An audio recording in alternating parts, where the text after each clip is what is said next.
And yesterday after the shir, so Avi had some thoughts and he sent them to me by email.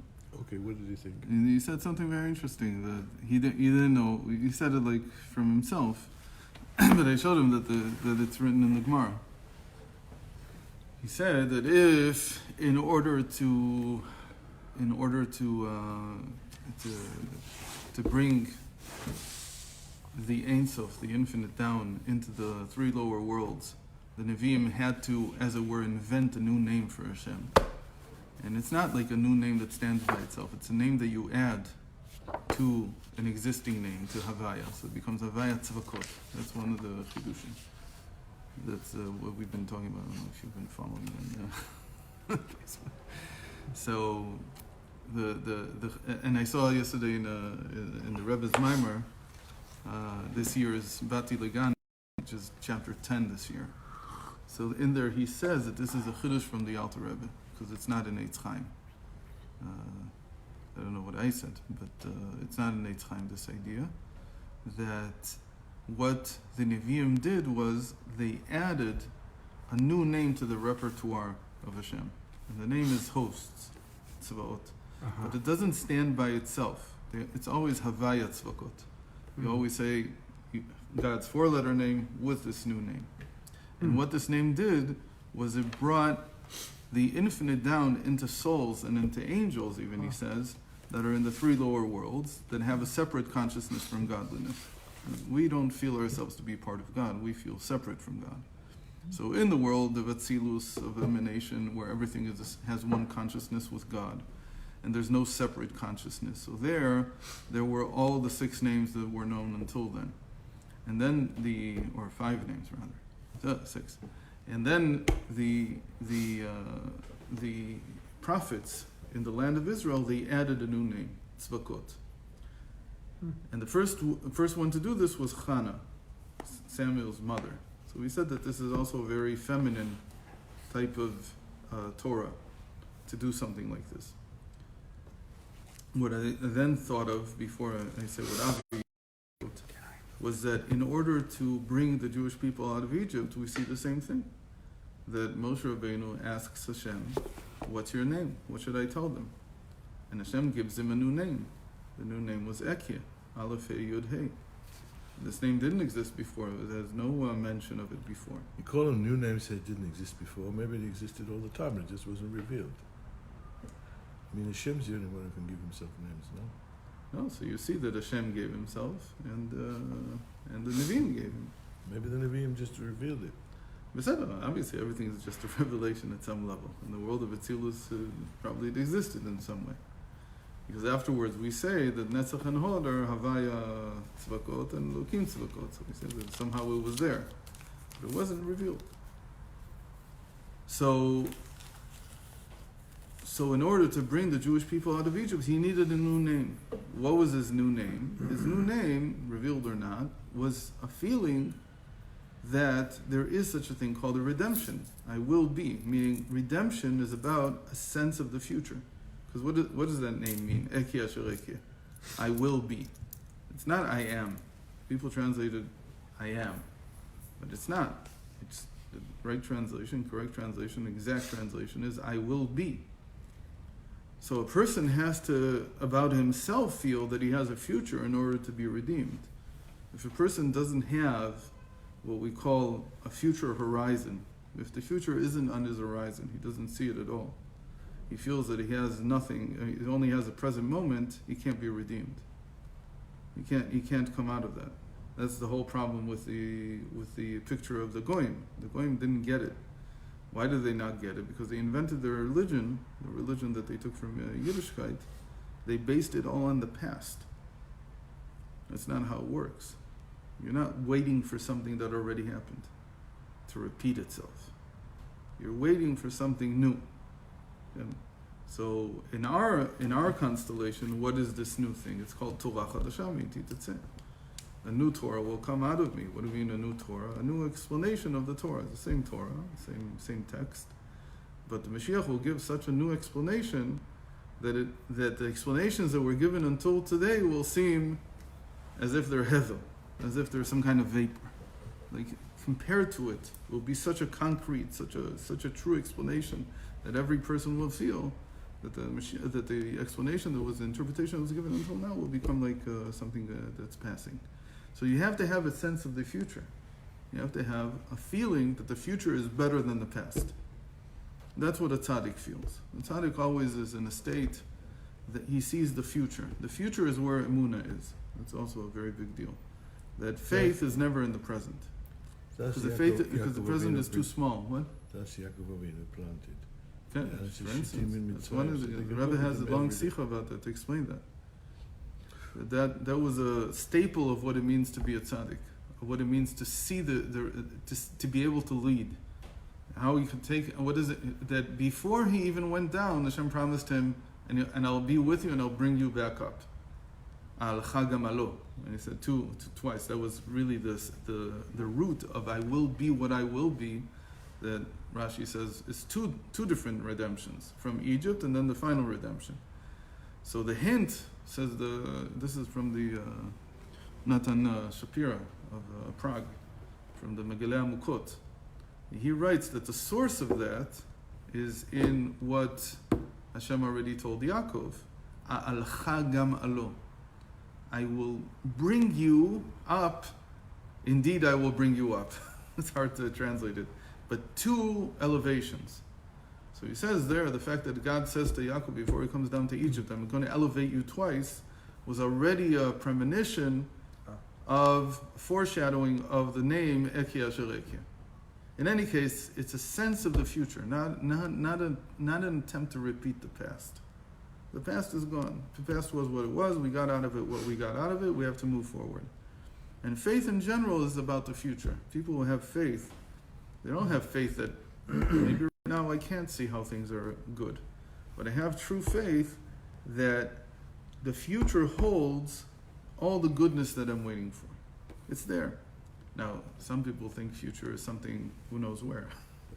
But for Hashem, past, present, and future are all right now. So what's the difference between them? The difference is how much they can hold.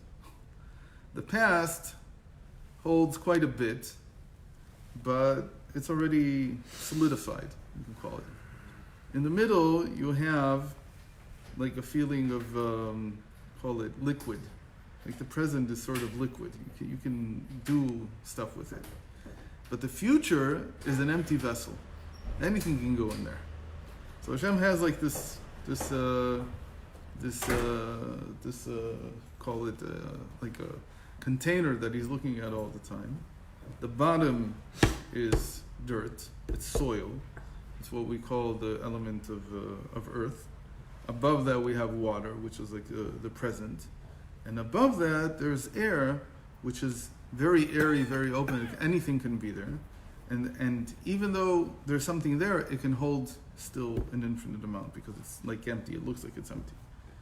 So that's a very important thing, that you have to have all of this in yourself in order to have a good life. You have to feel all of these.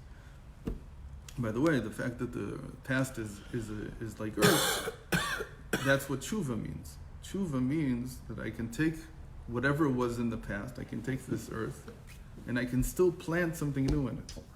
I can make it grow into something new. Right. And that new thing, it sprouts into the present and into the future even. So that's a very important thing, that this is not an inert matter. The whole thing has to be alive in you. So anyway, getting back to what Avi said. So he said that the final redemption also needs a new name. So theoretically the name is Ekia. Because Hashem said, Ekia Asher Ekia. I'll be with you in this redemption, I'll be with you in the next redemption, or I'll be with you in this exile, and I'll be with you in the next exile. But the point is that this is the name that's going to guide you. And then he said, he said, so what would be this new name? And I don't know where he got this, maybe he heard it once. But he said, I think that the new name is Havaya himself.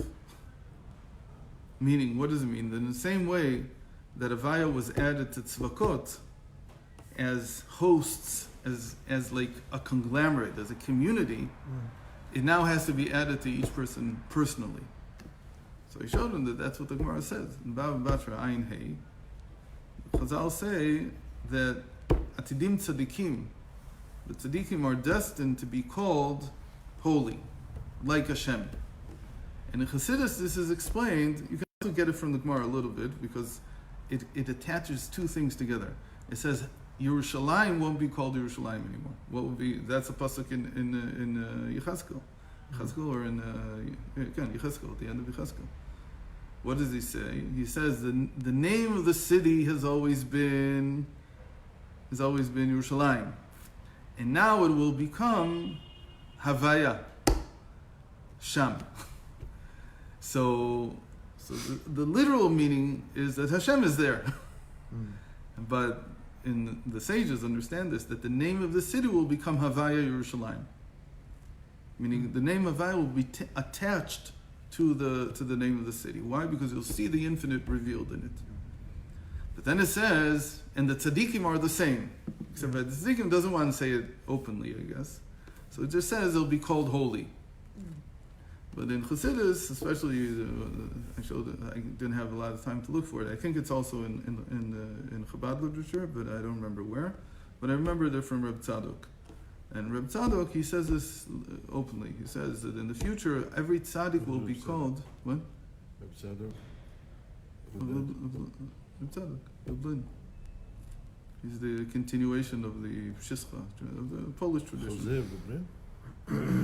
He didn't see the Choyze, but he saw the Pshischa. Okay. Choyze was too early for him. Reb Tzadok lived in 1860s, I think. So 1870s. So he wrote. There's people alive today who knew his students, meaning who knew people who had studied by him, who had learned by him. Not many, but there's. So he writes openly. He says that every tzaddik will have the name Havaya attached to him. It'll be like a first name, not like a last name, because Havaya Tzevakot is like put it first. He says, how can this be? He says, because once you're rectified, it means that you've gone that you no longer have the separate consciousness of the three lower worlds. You can be called by that name, and it's not an issue. Because it's not separate. It's not calling anything separate from God by God's name. Right. So this was a very interesting thought that in a certain sense, every person has to feel that I'm getting a new name. That to become a tzaddik means that I get a new name. Hashem's name is added to me. Rabbi Goldberg in Crown Heights used to always, somewhere in the course of every shir would say that everyone has a piece of the highest of Ein Sof inside them, right? Mm-hmm. So if that particular name is the highest, is from the highest, then it kind of makes sense that that's what's going to be revealed when we're. Am I understanding it correctly? It will especially be revealed by the Goyim, meaning that they will call Jews by this name. V'zeu shekatuv, I think that we no, we didn't. Yeah. בעצם היום הזה. No, we didn't finish the last two lines. So if you read והכוח להמשכה הזו, where did the Nevi'im get the power to bring this name down? שיהיה אור אינסוף מתלבש בביאה, so that the light of the infinite can enclose itself within the three lower worlds, על דרך הנ"ל, in the way that we've just explained, כבאצילות, the way it is in emanation. So the strength from this they took, המשיכו הנביאים מבחינת העיגול והסובב כל עלמין, אשר שם כחשיכה כאורה שווין. They got the strength from what we call the sovev, the light that surrounds our worlds, and we said that that's the aspect of Hashem which makes everything equal, whether it's up or down, because it's likened to a circle where there is no up or down. Everything is equal before it. כחשיכה כאורה, and light and dark also are the same there. ומשווה קטון וגדול, and it equates, not equates, what was the word I used to use? To make things, it equalizes. It equalizes the large and the small. So one of the ways to imagine this is from Andromeda to our sun, and from Andromeda to the Earth is the same distance in the end. Because when you're comparing it to something that's that far away, another 8 million kilometers or miles, whatever it is not so. It doesn't make a difference. שהוא דווקא יכול להישפל את עצמו למטה. And it's dafka from there, from the sovev, from the surrounding light, that the light can come down all the way down into our world, Gam B'Biyah, into the three lower worlds. Ki kamei Barach kulam shavim, because before him everybody is equal. כמו שכתוב, מתחת זרועות עולם. ובזה יובן מה שכתוב בחנה ותתפלל על השם ותאמר הוויה צבקות, שכדי להמשיך בחינת צבקות הוא צריך להמשיך בחינת על הוויה. So first it says that she prayed on Havaya. She had to be, as it were, above Havaya. That's the description. ותתפלל על השם. That's a very strange way to say it. You should say תתפלל אל השם. She davened to God. But what it says is she davened over God, on top of God. So why? Because she has to bring it down. That's, by the way, what we say about the future redemption also. That what will be the future redemption? When the Sovev is revealed again, obviously it's a higher Sovev even. It's a higher surrounding light. But lo yikanef od morecha, your teacher will no longer be concealed from you. It's explained everywhere. We've seen it many times here in Torah Or. It's explained that what that means is that the Sovev will be revealed. So obviously the meaning will be indeed a new name in a certain sense, revelation of a new old name. So that's why she had to be above. להמשיך מבחינת על הוויה, to bring down from above הוויה. היינו למעלה משם הוויה, כמבואר הפירוש בזה במקום אחר. וזהו שכתוב בעצם היום הזה יצאו כל צבאות השם מארץ מצרים. This is what it means in our parsha, in Bo, that on this very day, in the midday, all the armies of Hashem came out of Egypt. פירוש צבאות השם, when you say צבאות השם, הוא לשון סמוך שהצבאות נטפל לשם הוויה, אבל אינו לשון שם התואר כמו הוויה צבקות. Again, when you put it this way, the construct, when you say tzivot Hashem, the armies of Havaya, is different than saying Havaya tzvakot, which is to say Havaya is the armies. It's like two different directions. It's the armies first of Hashem. That's how it was when they came out of Egypt. Why? Because the armies were completely nullified to Hashem. Because we said that in that generation, because of Moshe Rabbeinu, it wasn't a holy name because they were in such a high place that it did not need to come down as a name. It was just simply that way, that the hosts, the armies, the community that came out of Egypt was part of Hashem. You didn't have to say anything more than that. So it's that tzvaot nitpal l'shem Hashem. The tzvaot is tafel. Tafel means secondary, and the primary thing is Hashem. In English, you say the armies of Hashem. Same way. And the armies are secondary to Hashem, so they're completely encompassed in it. But in the next, but it's not Havaya Tzevakot. Havaya Tzevakot means that Havaya is of the Tzevakot. So the Ikar is the Tzevakot, is the armies. It's Havaya of the armies. So what that means is that our Havaya is becoming enclosed within the armies. In those human beings? In those human beings, right? Okay. והיינו בחינת הניצוצים שנבררו בגלות במצרים ונתעלו לחלל בשם הוויה, והם נקראים צבאות הוויה, כי רפ"ח ניצוצים נפלו בשבירת הכלים. וזה נתברר בגלות מצרים ריש בית ניצוצים, אז זה נאמר והנצלו את מצרים.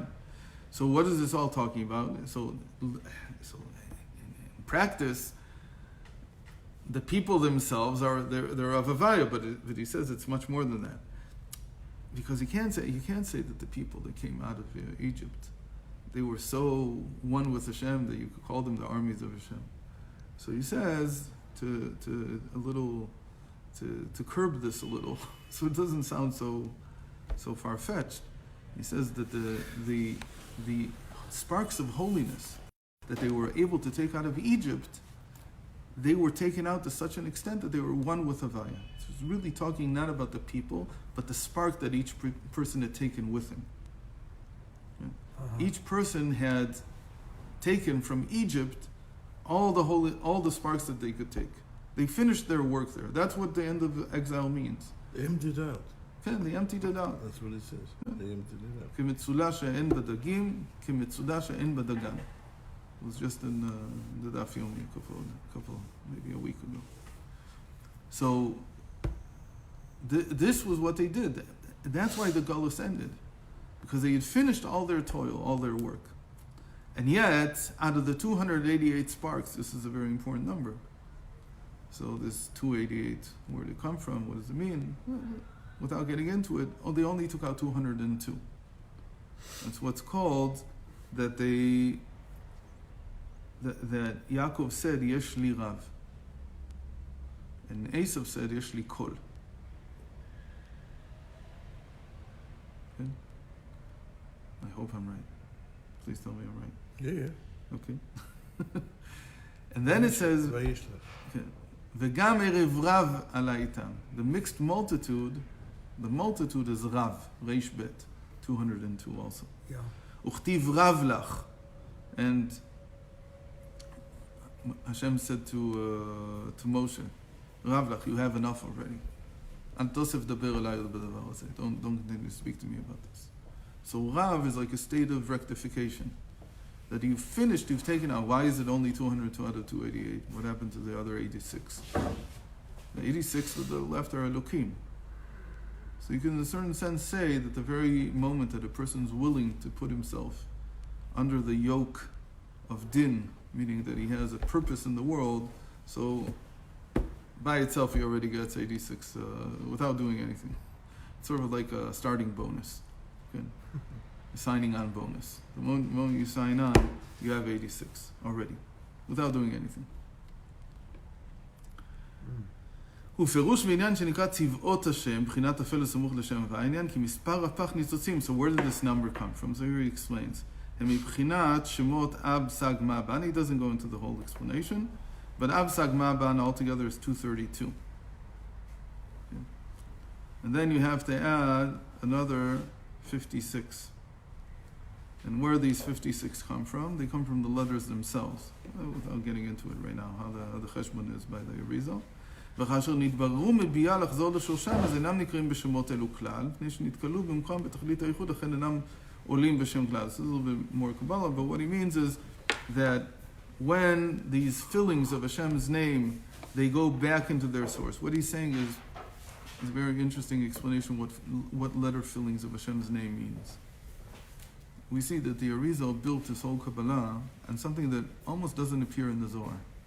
You almost don't have a source for it. You could say that this was like, he got his cue from the Zohar, but he developed it in a way that I don't think there was anywhere before he said it. So he said that you take Hashem's name, Yud Kei Vav Kei, and you begin to write it out, write the letters out in full. So you have, altogether, there's 14 different ways you can do it. You keep transmuting It's it? really 27 different ways, but there are only 14 different values. And that transmute, you can write Yud Vav Daled. Yud becomes Yud Vav Daled. Hey can be either Hey Aleph, Hey Hey, or Hey Yud. Okay. And Vav can be either Vav Vav, Vav Aleph, Vav Vav, Yud Vav. And so since you have that, you have 3 times 3 times 3 options, which is 27. It's one of the reasons why the Rebbe loved 27 more than any other number. You know, the 3 to the 3rd was the Rebbe's favorite number out of everything. He had a lot of reasons for it. Which is also why he did a lot of things after Kaf Zayin. He waited until Kaf Zayin would come in the month, the 27th day, and then the 28th he'd do a lot of things. Because it was like the filling of the fillings. Like everything is full, completely. All the different options have been done.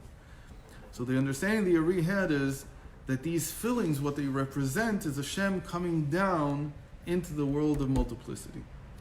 Because that's what's happening. It's like Yud Kei Vav Kei is a simple name. And then it comes down on 20. It's like the first, call it the first filling is like the first expansion of Hashem into what we see as the multiplicity of this world. So from these, he builds his whole Kabbalah is built on this, especially the Kabbalah of Ak, of Adam Kadmon, of the primordial man, which is like the whole encompassing picture of reality. It's all built on these names. And there's no good source for it. There's one place in Tikkunei Zohar that he writes something similar to this. But that's probably where he started from. But nobody relates it to Ak. Nobody understands that it's connected to Adam Kadmon. I don't remember there's such a thing. And he builds everything from this. Now he says that as it descends down, it becomes the 288 sparks. When we say 288 sparks, what we mean is that these are sparks of holiness, sparks of divinity that are now within reality. So it all came from Hashem's name. The opening up, the expansion of Hashem's name is where you get this number 288 from. And these are dispersed in reality everywhere. So in the time when they came out of Egypt, he says, they went back up into their source. These 288 dispersed letters, call them, or values, or whatever they are. They went back up. And when they went back up, they returned to be simply Havaya. Just the name that they came from. So what does this mean? How do you bring the redemption? You have to do a lot of math. It's very simple. The Ari even says that when I go all the way down, this number 288 it's not the number of letters. When I say that Yud Kei Vav Kei became 10 letters, 9 letters, each one of the different partzufim in Ak has a different number of letters in the expansion of Hashem. But when I go down to 288, it's already math. It's not expanding the letters more and more. It's just their values and all kinds of tricks with their values. And then I come to 288. So how do I bring it back up? So he says the lowest level is just math. So you mamish have to do math to bring it back up. Right, because you have to understand how the things are being put together and added up. Right. Now the secret is that in every generation there's 288 new sparks. Meaning Hashem comes down. It's one of the things that we talked about this with the kavanos of the Uri. Remember? That when you daven, the people who daven with the kavanos of the Uri, what's the problem? That all the kavanos that the Arizal taught Rav Chaim Vital, that was just one time he davened. That's what he had in his mind just one time. The next day, he had completely different kavanos. But there was no time to teach him because when he davened, it was like when he slept. He had 80 years worth of things to say from one dream. So when he davened one time, it filled up all of Rav Chaim Vital's time with him, the 18 months that he was with him. And all I could do was teach him what I thought about Shachris one day. To kind of make a mashal, lahavdil, it's kind of like I'm a jazz musician, right? It's kind of like an improvisation. Right, exactly. When you do an improvisation, you're connected to hopefully a higher space, and it's coming through you. Right. So he can't sit there and once you have to teach, like if I have to teach somebody about, you're not really teaching them about what happened in the moment. You're teaching about something in the past, and you hope that they'll eventually be able to put their mind in the present. Right, exactly. That's a very good mashal. That's very good. Sorry. Yeah, one question. When we talked before about the Yud Kei Vav Kei part and the realization or the addition of the name, I always thought that the name that the Kohen Gadol says on Yom Kippur is that they were taking, that the Kohen Gadol knew that inside of Yud Kei Vav Kei is the extension of what happens with that name, but they knew the whole thing and they would pronounce that. Am I correct in that? So there's different explanations. It says that within the blessing that the Kohanim did, not necessarily what the Kohen Gadol said, they pronounced the pshat is that he pronounced the name Yud Kei Vav Kei without expanding it. Oh. But there's another thing that says that within Birkos Kohanim, the initials are Bet Kaf, Birkos Kohanim. So that's equal to 22. So within Birkos Kohanim, there's either a 12-letter name or a 22-letter name. Okay. It's two different options. The 12-letter name is easy. Why? Because it just says. Rashi says it on the spot in Rosh Hashanah, I think it is. He says it's 3 times. It says Havaya in the bracha. Yivarechecha Havaya v'yishmerecha. Havaya panav elecha v'chuneka. Yisa Havaya panav elecha shalom. So it's 3 times Havaya. It's 12 letters. That's a simple one. But the 22 is more difficult to bring out. So the 22 is already some kind of expansion. So we don't. So the Kohanim today don't use this. It says that the way they used to say it was that the elder Kohanim used to sort of say it while the Kohanim were saying. And it would be nivla, it would be swallowed into the words. You couldn't hear it specifically. But we know what that name was because we say it, we have a little thing that we say before Tkiyas HaShofar. That's the name of 22 letters. Is it really? Yeah. At least that's what it is now. According to this, it could be that it changes with the Kavanos. But what you said about jazz is very important. Because really, everything that we teach is the past. And we said you have to have a future. Well, you said it yourself. I mean, if you said that the Ari, like, where did he get this stuff from? Okay. So he was in some altered state, and that's what came down. But of course, it has to come from holiness, and it has to come from the fact that the person knows everything that was before him. if you don't know the past, you can't be mechadish in the present Yeah. in order to inspire the future. That's what my teacher, Rabbi Dubrovsky, used to say. He said, it has to,